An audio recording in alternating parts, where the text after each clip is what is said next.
haven't seen a toad. Never's lost one, he said. She had a bossy sort of voice, lots of bushy brown hair, and rather large teeth. We've already told him we haven't seen it, said Ron. But the girl wasn't listening. She was looking at the wand in his hand. Oh, are you doing magic? Let's see it then. She sat down. Ron was taken aback. All right. Cleared his throat. Sunshine, daisies, butter, melon. Turn this stupid fat rat yellow. He waved his wand, but nothing happened. Gabbard stayed gray and fast asleep. Are you sure that's a real spell? Said the girl. Well, it's not very good, is it? I've tried a few simple spells with some practice, and it's all worked for me. Nobody in my family's magic at all. It was ever such a surprise when I got my letter. And I was ever so pleased, of course. I mean, it's the very best school witchcraft there is, I've heard.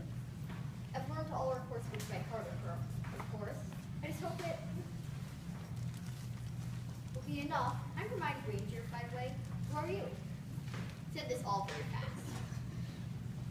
Harry looked at Ron and was relieved to see by his own face that he hadn't learned all his coursework by heart either. I'm Ron Weasley, Ron muttered. Harry Potter, said Harry.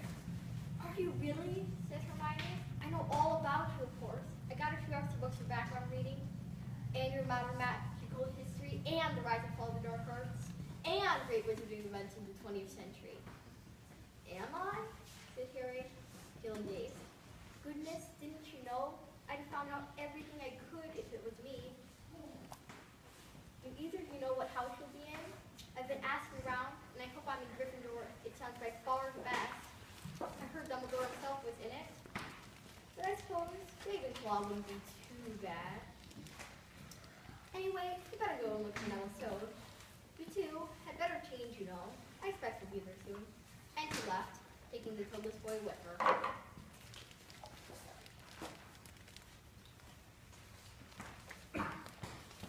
Now let's look at hat talk. Oh, you may not think I'm pretty. Don't judge on what you see. I'll eat myself. If you could find a smarter hat than me, you keep your boulders black, your top hat sleek and tall, for I'm the Hogwarts sorting hat, and I can cap them all. There's nothing hidden in your head the sorting hat can't see.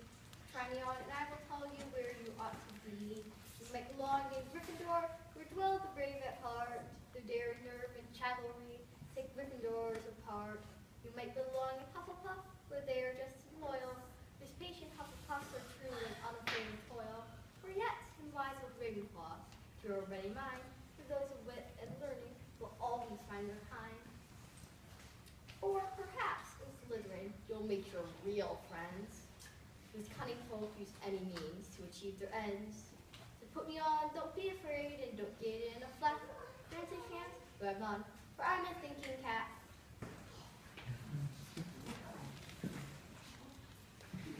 Brown lavender became the first in Gryffindor, and the table on the far left exploded with cheers. Harry could see Ron's twin brother's cat calling. Bulstrode, Millicent, then became a Slytherin. Perhaps it was Harry's imagination, after all he'd heard about Slytherin, but he thought they looked like an unpleasant lot. He started to feel definitely sick now.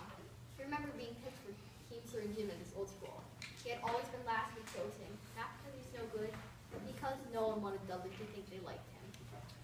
Hooch, Fletchy, Justin. Hufflepuff! Sometimes, Harry noticed, the hat shouted out the house at once, but at others, it took a little while to decide. Then again, he missed. The sandy-haired boy next to Harry in the line had in the school for almost a whole minute before the hat declared him a Gryffindor. Granger, Hermione.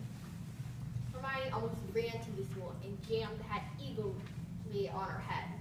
Gryffindor! Shouted the hat. Ron groaned. A horrible thought struck Harry, as horrible thoughts always do when you're very nervous. What if he wasn't chosen at all? What if he just sat there with the hat over his eyes for ages until Professor McGonagall jerked it off his head and said there had obviously been a mistake and that he'd better get Devil in Longbottom, boy, you kept losing his toes. It's called He Fell Over on the Way to his School. And it took a long time to decide with Neville, but it finally shouted, Gryffindor! Neville ran off still wearing it. It had to jog back amid gales of laughter to give it to McDougal Moray. Malfoy swaggered forward when his name was called and got his wish at once. It had to barely touch his head when it screamed, Slytherin! Malfoy went to join his friends Harry Royal, looking the ends with himself. There weren't many people left now. Moon, Not, Parkinson, then a pair of twin girls, Patil and Patil, then Perks, Stallion, and then, at last, Potter, Harry. As Harry stepped forward, whispers suddenly broke out like little hissing fires all over the hall. Potter, did you say? The Harry Potter? The last thing Harry saw before the hat dropped over his eyes, a hall full of people straining to get a good look at him. That second, he was looking at the black inside of the hat. Who made it? Said his long voice in his ear. Difficult. Very difficult. Plenty of courage, I see. Not a bad mind either. There's talent, oh my goodness, yes. And nice source to prove yourself. Now that's interesting. So where shall I put you? Pretty quick, the edges of this room thought. Not Slytherin. Not Slytherin. Not Slytherin, eh? Says the small voice. Are you sure? It'd be great, you know. It's all here in your head. Slytherin will help you on your way to greatness.